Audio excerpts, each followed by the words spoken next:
your flesh and blood.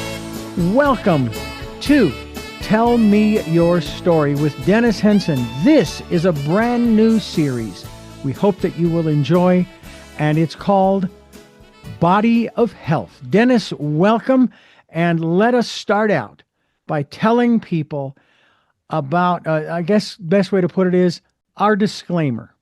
Okay. Well, Richard, thank you so much for having me on this series. I'm really excited about doing this, but I think it's very important that everyone understand that neither of us are medical doctors or have any kind of medical training.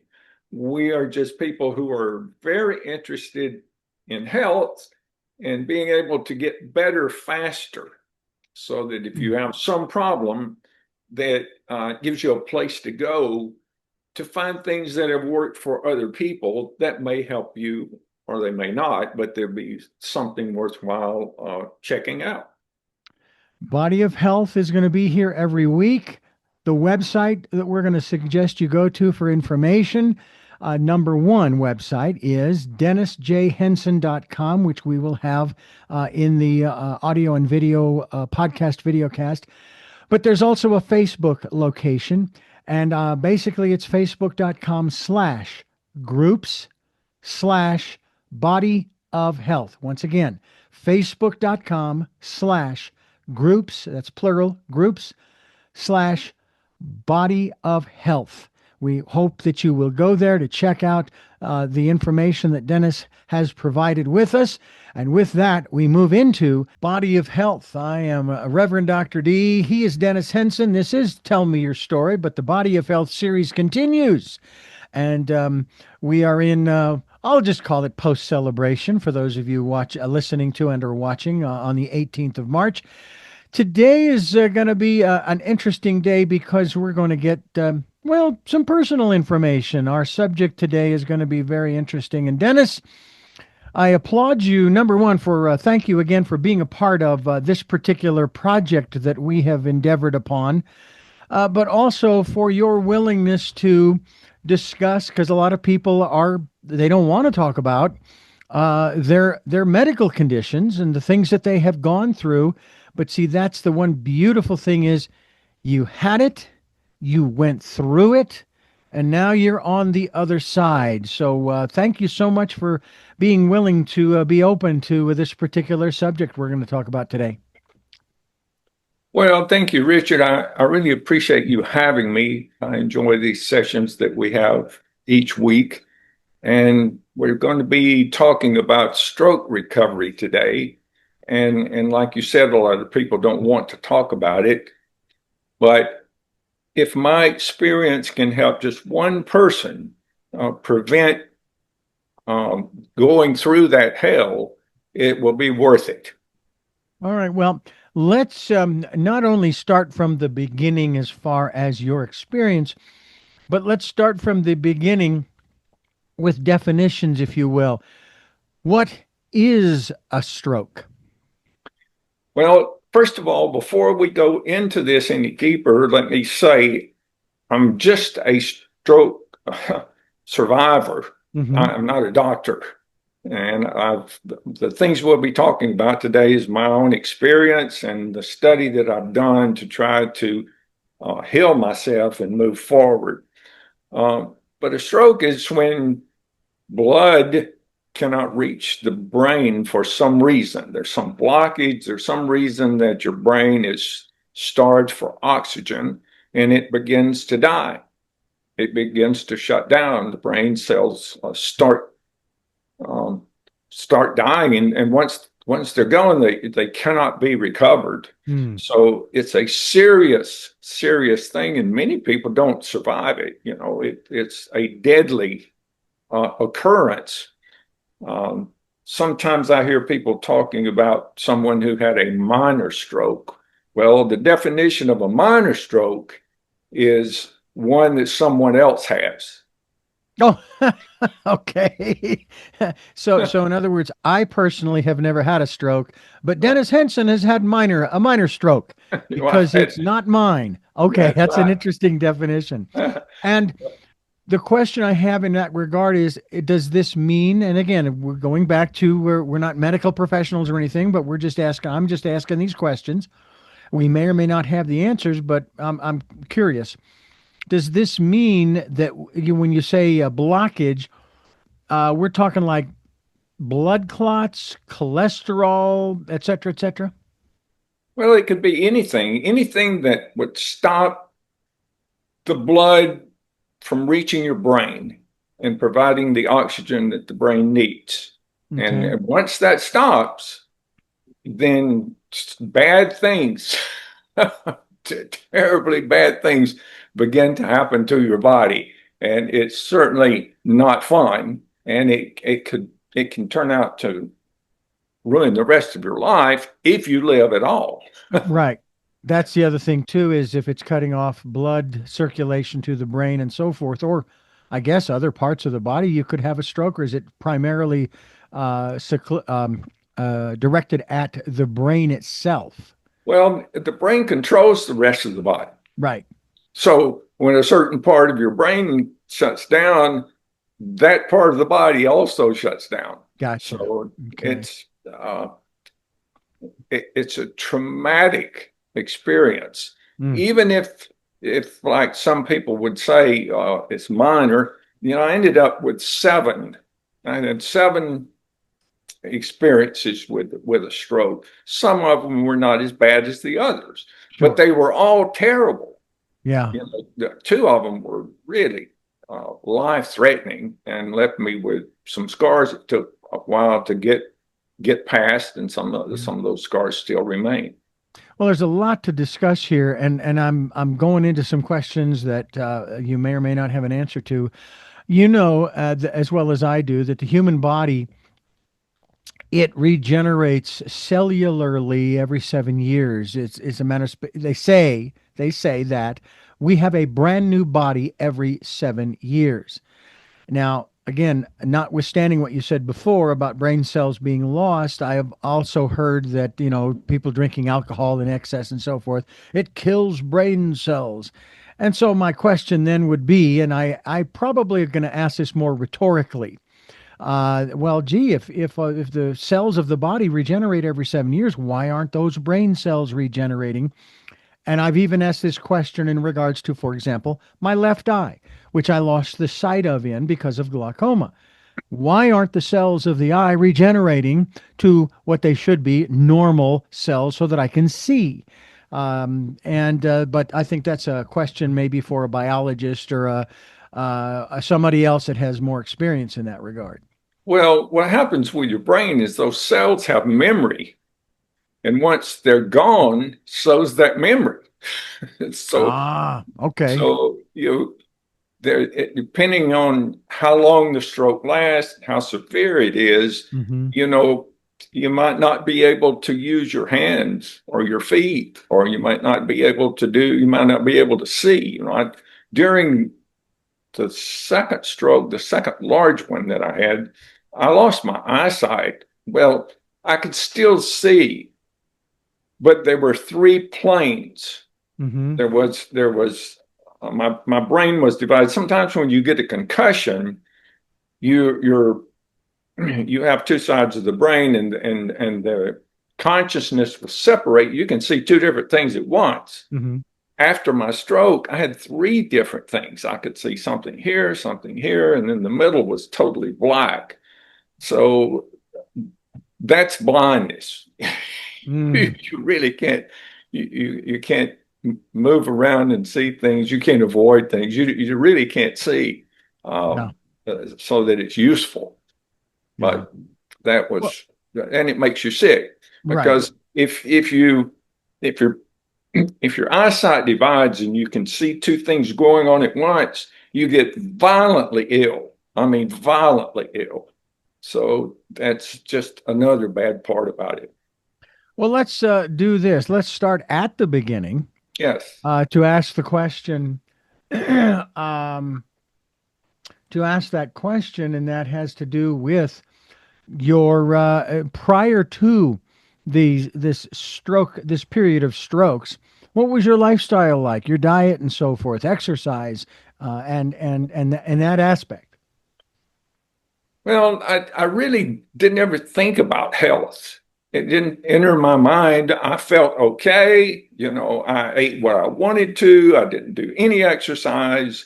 My lifestyle was I would get up every morning and go have a breakfast with a lot of grease. And then I would go to the donut shop and I would have a chocolate cake donut and a cup of coffee. And that's the way I started the day. And then throughout the day, I would try to drink as many Dr. Peppers as I could get into my body. So maybe I would drink 8 Dr. Peppers Mm-hmm. or 9 in a day. Well, Dr. Peppers are filled with sugar. I mean, they are just almost totally sugar, Mm-hmm. which was a terrible diet. And I would eat chicken fried steak, anything that was fried, that was fine with me because I had no worries. I was going to live forever and I was going to feel good and think clearly. So I didn't do anything to prevent a heart attack or a stroke. Well, because of that, and everybody has the same thing. If you eat an American diet, your arteries and veins start to have blockage.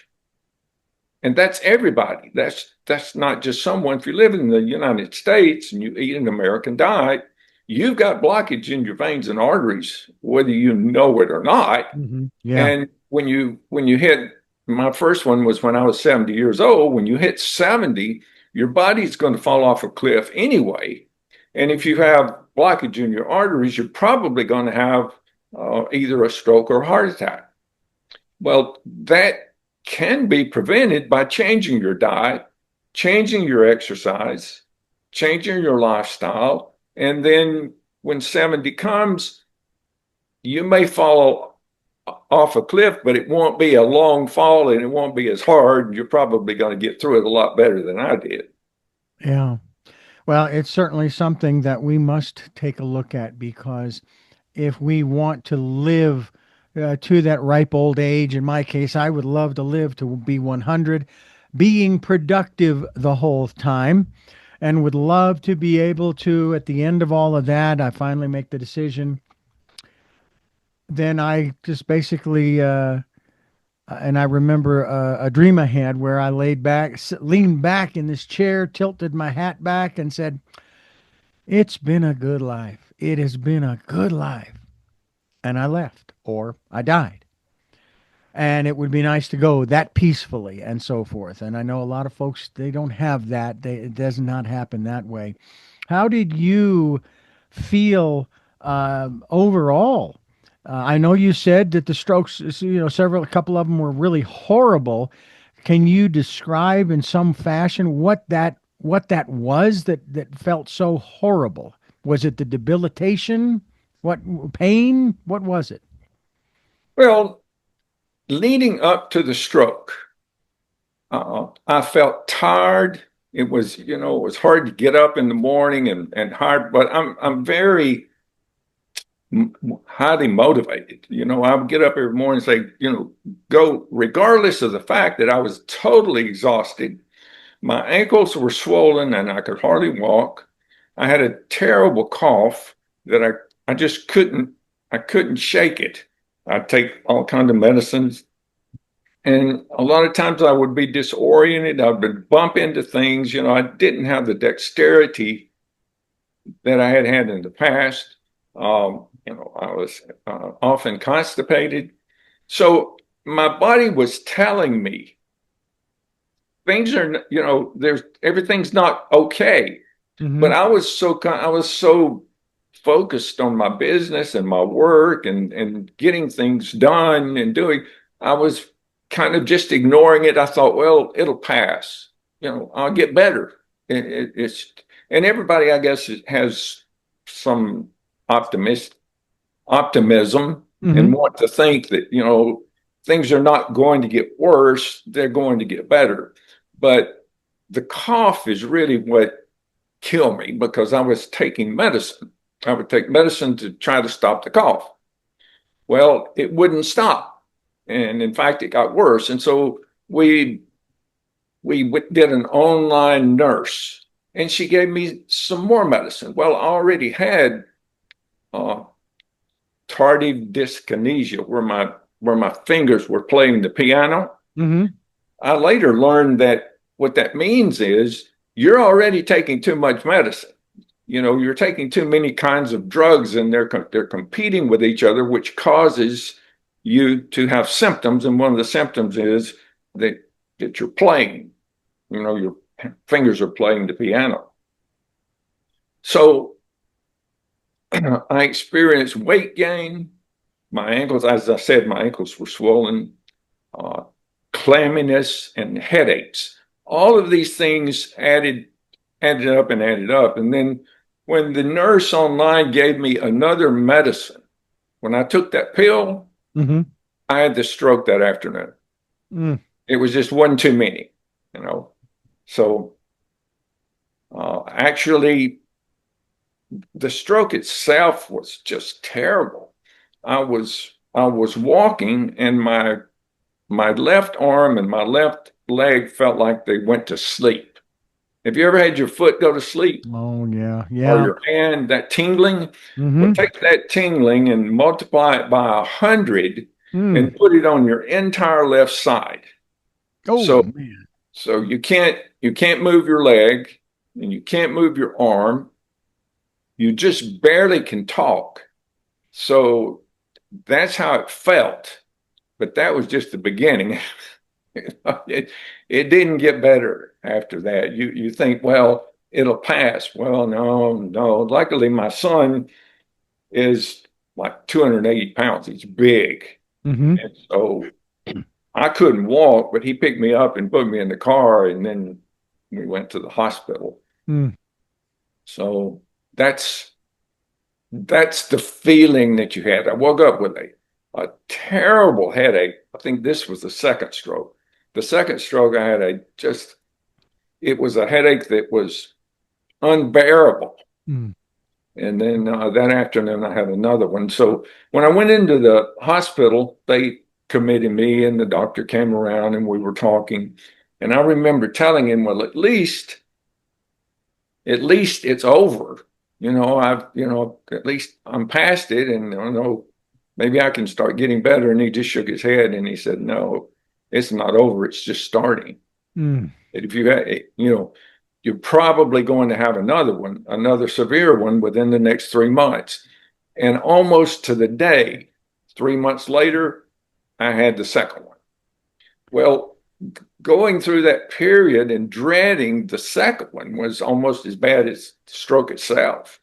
And the feeling of helplessness, because I was really in bad shape. I had no balance. Mm. I couldn't walk. I could sit most of the time, but if I got up, about 3 seconds later, I had to sit down. And then I started having hallucinations. So I had my wife look online, and that's common. I mean, you have a stroke, you're going to maybe have hallucinations, but I had never had a hallucination before. I didn't know what it was like. And so I could be sitting inside my house, totally surrounded by walls, and there's no way to see the highways and the streets. And I could actually see the cars going by and see people walking outside the house. It was just a hallucination. And Yeah.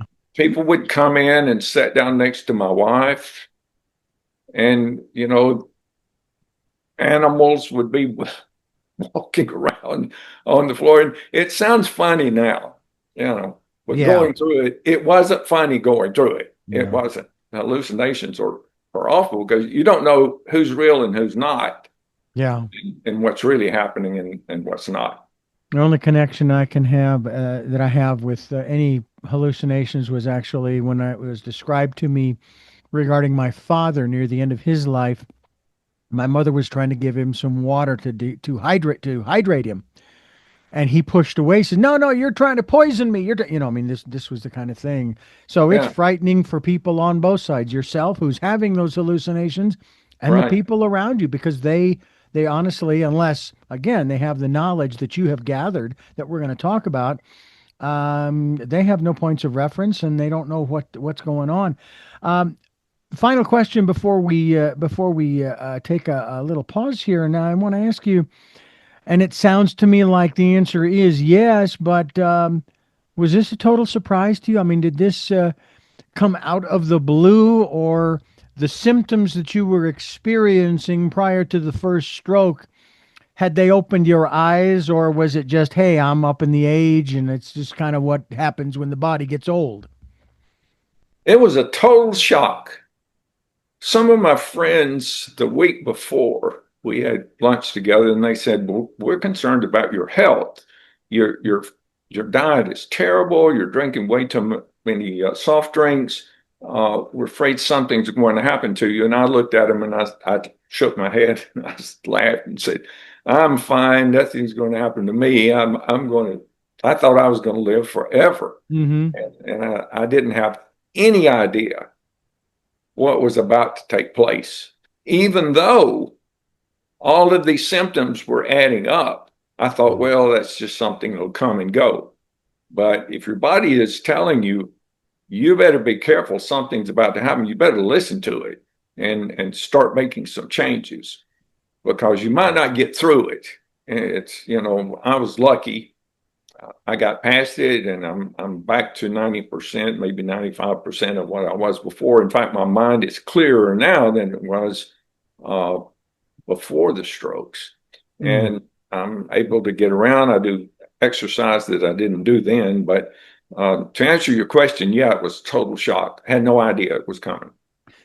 Well, I'll tell you, it's all about choices. My book, Choices, 5 Steps for Life, is all about that. And it starts out with making a choice. And when you've got a situation like what you're talking about, and you were lucky in that you got a second chance, if you will, that not only taught you, but now you're teaching others as well. And we're going to continue talking about this issue of strokes and so forth as we continue here on the Body of Health program, bodyofhealth.live. That's the website you might want to go to check out some of the things that are available to you. And also go to DennisJHenson.com, click on the health link, and it'll give you information on all of the programs that we've been going through, some recipes, some helpful information. Just as a reminder, neither Dennis nor I are medical professionals. We ask you to check with yours to make sure that you're doing well, and this is a direction you want to go. And we hope you will continue to go in the direction that we're going right now, and that is listening to and watching Tell Me Your Story. I'm Reverend Dr. D. He is Dennis Henson. And just one more time, giving you the website, DennisJHenson.com.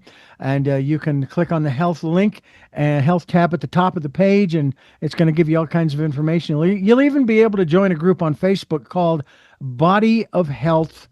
And it's a group there on Facebook, and we hope that you'll go there as well as check out some of the things that are available at bodyofhealth.live. Dennis, It's let's talk life, Life, Body of Health, life, life. Life. Beg your pardon. I was That's okay. mispronouncing it. And be sure to go to bodyofhealth.life, life, Life, as Dennis just stated. Let's talk a little bit about what was going on in your mind, in your heart, and so forth during each of these strokes, or maybe codify them down into going through the stroke process, because as you said, some were greater than others. I was horrified. I was frightened.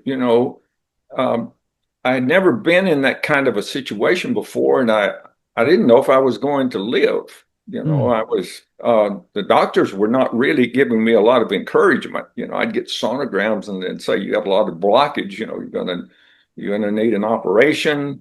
And you're probably going to continue to have other strokes. And that was just horrible. It was terrible to hear. You wanted it to stop more than anything. You just got up every morning and you'd think, well, is this going to be a day? Is this going to happen to me again? So it certainly was not a pleasant time uh, during that period. Hmm. And when you were experiencing these, and we're talking about during the actual stroke, what'd you do? I mean, you mentioned what your son did, and so forth, and obviously some of the other things. But what did you do? I mean, what could you do?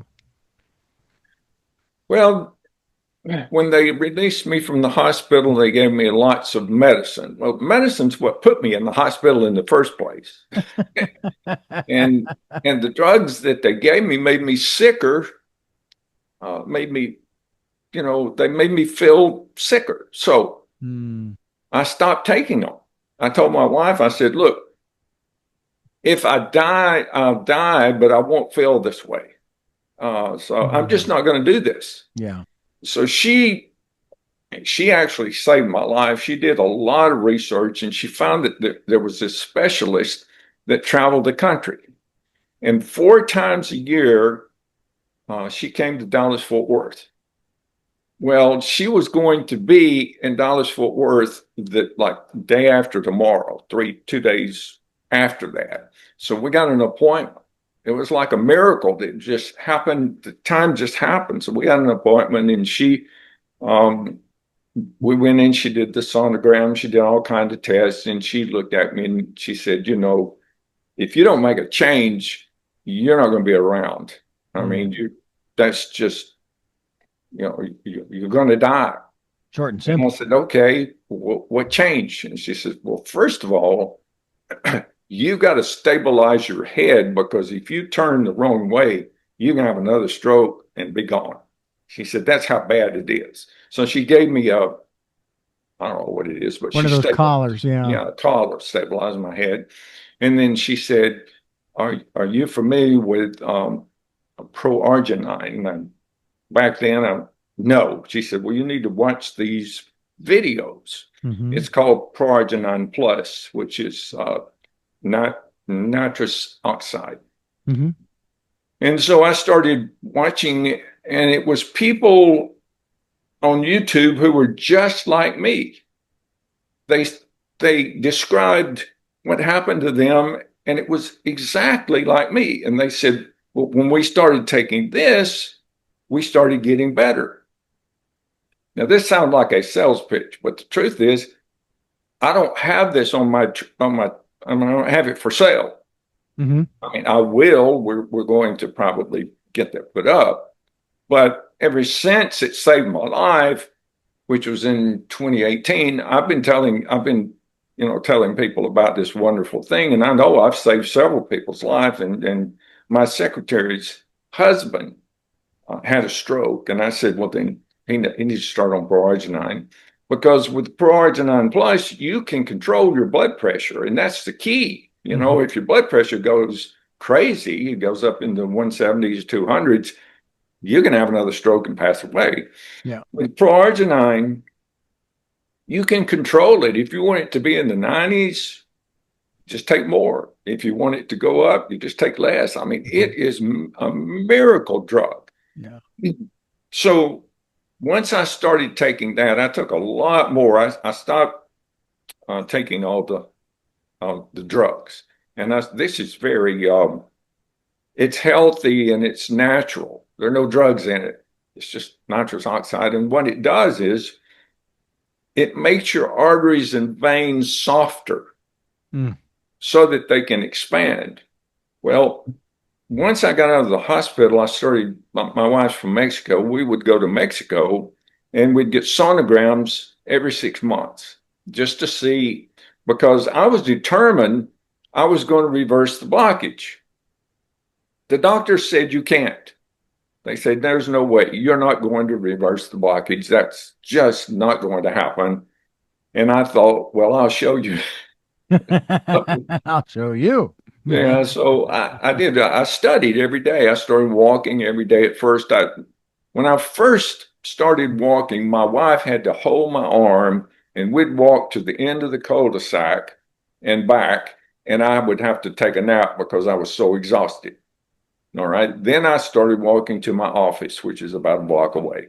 Then I started walking to the lake, which was about a mile away. And then I started walking more and more and more. And so every day I walked thousands of steps. And the more I walked, the more healthy I became. Mm. And while I was walking, I would listen. So whatever problem I was having, like my eyesight, took a long time for my eyesight to get back to pretty much normal. I had a blind spot where it was just a big black blob, Mm-hmm. and I couldn't see, so I couldn't drive. But I got on YouTube and I researched, what do you take? What do you do? And my eyesight right now is almost perfect. I mean, I wear these glasses, but they're the prescription is very mild prescription. I can see really well. So I learned that whatever ails you, there's something on YouTube that talks about you can do this or take this or move in this direction and start getting better. And so over these many years, I pretty much healed everything, and I can think clearly. I'm in good health. I can exercise. All the things that were wrong have reversed themselves. Mm. So people, first of all, you want to avoid having a stroke or a heart attack. Well, a great way to do that is nitrous oxide, because I started to say they make the veins soft and subtle. Mm-hmm. Subtle. So, My grandfather died of what they called hardening. The nickname for it was hardening of the arteries, and yeah. that can happen to you, especially if you drink a lot. But by having your arteries soft, they can expand, and even though you have the blockage, the blood can find its way around, which is all that matters. As long as the blood can get through, it doesn't matter if the blockage is still there. But I was telling you, every 6 months we would go to Cancun and get a sonogram. So Mm-hmm. the doctor had my files from the previous 6 months. I started taking pro-arginine, and I went back and he looked at the scan from the last time I was there. And he said, "Are these the right ones?" And he looked again and he said, "Yes, and your name?" And I said, "Yeah." He said, "Well, this is not possible." He said, "The blockage that you had was like at 87% blockage. And now it's down to like 69. He said, "I don't know what you're doing, but keep doing it." Well, it wasn't just that, I took K2. K2 is really important, if you have uh, blockage in your arteries, and then there's also other things that you take that support the K2. So the list of things that I take is massive, but they're all natural. Yeah. They're vitamins and minerals. For minerals, I see they sell minerals on TV for $39 for a bottle or something like that. You can get all the minerals you need by getting Celtic salt, and it doesn't cost $39 for a little bottle. You get this great big bag of Celtic salt, which has like all of the minerals that you need, Yeah. and you can just put it on your food. Yeah. Don't even know you take it, but I always take a little bit and put it under my tongue and drink water because it helps hydrate you. Well, a key to not having a stroke is to be hydrated. Well, Mm-hmm. most people do not know how to be hydrated. They think, well, if I drink some water when I get thirsty, I'm hydrated. No, no, no, that's not true. No, you need to drink enough water, and you need to drink it with the right things so that your Right. body absorbs it, and Right. you're hydrated all the time. If you become hydrated, you're just daring your body to have a stroke. I Yeah. mean, so you don't want to do that. And another thing you don't want to do, I take my blood pressure every day. Right after the stroke, I took I kept a log and I took my blood pressure 4 times a day. I did that for a couple of years, Yeah. but now I only do it once a day. But you have to keep control of your blood pressure and you have to stay away from stress. Mm. So if you get in a stressful situation, you need to go for a walk. Hmm. And you need to do something because your blood pressure will get out of control Yeah. if you stay in a Yeah. stressful situation. Well, as of our conversation here, I took a walk yesterday afternoon. There's a small little convenience store not too far away. It's a little bit of a walk, but one thing that I completely forgot about, I had walked it before to meet a friend there. He was going to pick me up. I was going to help him move, et cetera, et cetera. And of course, there was a lot of snow on the ground still, and I had took my hiking stick and all that. Well, this time, just yesterday, as of this conversation, I started the walk uphill, and I had forgotten how uphill the darn walk was. It was about half the walk was I was going uphill, and finally it leveled out, and I'm going, oh man, that means that when I'm going back the other way, I got to be careful too, because that's downhill, and I got to be careful so I don't get going too fast and so forth. But I got to tell you, I loved it. It was absolutely wonderful, and what I'm hoping is that one day that my wife will be able to join me. That's one of the things I told her when I walked up there the very first time after the snow and the sun came out. I said, I missed you on that walk. It was so beautiful. The snow and the people shoveling out and talking to them as I go by, and just the cool air, which we love. So yeah, please get out and do that, folks, because you got to keep moving. We talked before about this one process, or we'll call it an exercise, rebounding. You can go to DennisJHenson.com, click on the health page. You can scroll down, and you can find the information on rebounding. I won't go into it right now, but it gets things moving and gets the fluids moving. We are going to pause for just a moment so that I can remind you that this is the Body of Health series with Dennis J. Henson and yours truly, Reverend Dr. D, here on Tell Me Your Story. The Body of Health program series is here for you. It's information. We are not trying to diagnose or treat or anything of that nature. We are not doctors. We ask you to check with your healthcare professional on any of the information that you hear here on Body of Health. It's this particular program is Dennis's experience in regards to strokes that he had over 8 years ago.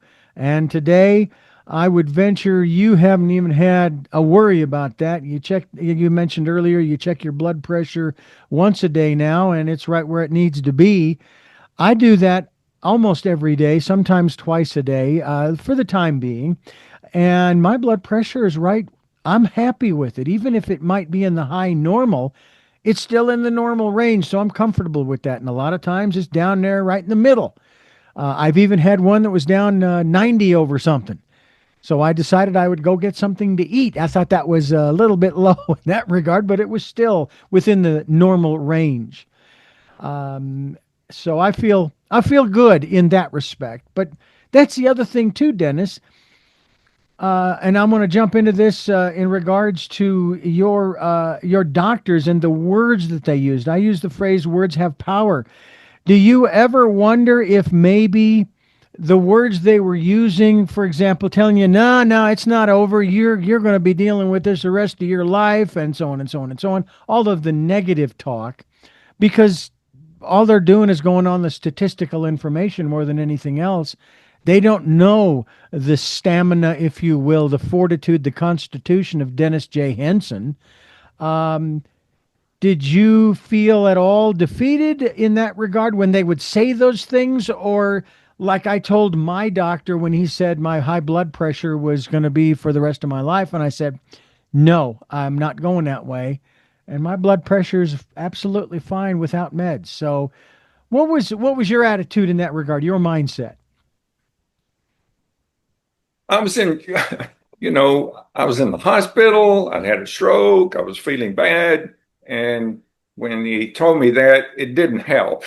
It was not, very encouraging. He painted a pretty dark picture. I guess he was just trying to level with me. Probably doctors deal with people who are dying all the time. Yeah. And he probably thought I was dying Mm. and that, I was going to have strokes for the rest of my life and I probably wasn't going to pull out. Um, that's probably what he really thought. I don't know that it helped or hurt. At the time, I didn't have a lot of resolve because I was really sick. Mm. So, and when he told me that, I was already at the bottom. It couldn't push me down very much further. But when I got home and I started feeling like I was improving some, and it took a long time for that to happen. Um, it was always in the back of my mind that he said, that's probably not the end. You're in very high risk for the next 3 months, and then for several years after that. Hmm. So when the second one happened, it wasn't a big surprise. It was kind of what he predicted, but as I gained my strength back, my willpower came back, and I decided, well, no, this is not going to be my life. Mm-mm. And we got to figure out a way to stop this. And so I put together a lot of different things that I share with other people. And if you don't mind, let me just kind of go over that. So if you've had Please. a stroke or you want to avoid a stroke, here's some things that I suggest that you do, or maybe you're someone in your family um, may be suffering from or recuperating from. But my recommendations are these. Some way, somehow, get nitric oxide support. Proarginine's the easiest, fastest way, and it tastes good. Most of the nitric oxide that you can purchase does not taste very good, doesn't have a very good flavor. It's kind of like apple cider vinegar. It's really good for you, but it really tastes bad. But I would suggest everybody, especially if you have a blood pressure problem, check out ProArginine Plus for the nitric oxide. The next one is walk at least 2 miles every day. If you can walk 5 miles a day, that's fine. It takes a lot of time to do that. So if you don't have time to walk 2 miles, it takes about 50 minutes or an hour. Hmm. Rebound for 20 minutes. That will give you almost the same as a 50-minute walk or an hour walk. Or maybe you'll walk for an hour or walk for 30 minutes and rebound for 15. I mean, either one or mix them up. The rebounding is really good for you, and the walking is really good for you too. And then the Fountain of Youth drink on the Body of Health. If you go to bodyofhealth.life, look for the Fountain of Youth drink, and mix all those things together and drink it. My wife drinks it every single day. I have another drink that I drink, but it's basically the same thing. But that really has all the things that your body needs to really turn everything around and start making you feel super good. Monitor your blood pressure, track it, have a log, look, if it gets up in the 150s, 60s, 70s, if you see it going up like that, what it's telling you is you better watch out. You're either going to die or you're going to have a heart attack, you're going to have a stroke. That's, an easy way to prevent some serious thing from happening. The next one is to eat healthy. Avoid the white foods and the bad oils. Now, if you want to know what they are, go to bodyofhealth.life, and here's the white foods to avoid. You want to use olive oil or coconut oil and avoid all the others. As you get as much coconut oil and olive oil down you as you possibly can. It's good for your brain. It's good for your health to make you live longer. One of the postings on the Body of Health and Facebook yesterday was they did research and found out why do some people live into their 90s and hundreds, and most people only live to 75 to 80. And the difference was how fast they walked. That was the difference. People who walk extremely fast live a lot longer. So, today when I was walking to work, I was moving. I mean, I always walk fast anyway. I mean, that's Hmm. just normal, but I walked even faster because I thought, well, that's going to help. That's really easy to just move up. Yeah. Fasting, that's really amazing. If you can intermittent fast and lose all that bad fat that's wrapped around your internal organs that will kill you.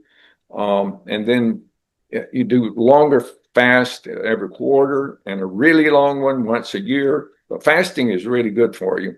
And then the vitamins and supplements are good. NMN is really, really powerful for longevity.